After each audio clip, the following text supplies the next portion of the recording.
भारतीय जनता पक्षाचे यवतमाळ जिल्हा समन्वयक नितीन भुतडा उद्या दिनांक 1 जून 2026 रोजी आपला विधान परिषदेचा अर्ज वरिष्ठांच्या निर्देशाने भरणार आहेत.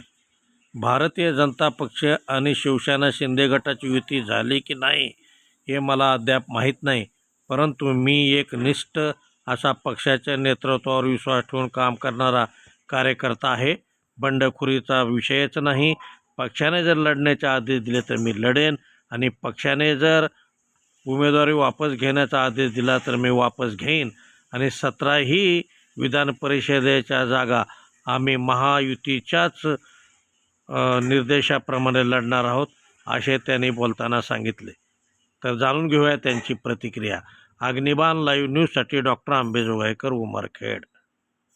मला तशा पद्धतीचे निर्देश नेतृत्वाने दिले आहे आणि त्यामुळे मी माझा उद्या उमेदवारी अर्ज त्या ठिकाणी दाखल करणार. भारतीय जनता पार्टी शिवसेनेची युती झाली किंवा नाही या बाबतीत मला काही माहिती नाही, परंतु नेतृत्वाने मला फॉर्म भरण्याचे निर्देश दिलेले आहे आणि मी भारतीय जनता पार्टीच्या चौकटीत काम करणारा कार्यकर्ता आहे. नेतृत्वाने उमेदवारी अर्ज भरण्याचे निर्देश दिले आहे, त्यामुळे मी उद्या उमेदवारी अर्ज दाखल करणार. अजूनपर्यंत असा कुठचाही निर्णय झालेला नाही आहे. नेतृत्वाने उमेदवारी अर्ज दाखल करण्याचे निर्देश दिले आहे. जर उद्या युती झाली आणि नेतृत्वाने जर निर्देश दिले की आपण उमेदवारी माघारी घ्या तर माझी ती सुद्धा तयारी आहे. त्यामुळे बंडखोरी हा प्रश्नच नाही. या राज्यामध्ये 17ही जागा हे महायुती म्हणून लढणार आहे आणि महायुती म्हणूनच या निवडणुकीला आम्ही समोर जाणार आहोत. जर नेतृत्वाने युती नाही केली आणि लढण्याचे निर्देश दिले तर लढू.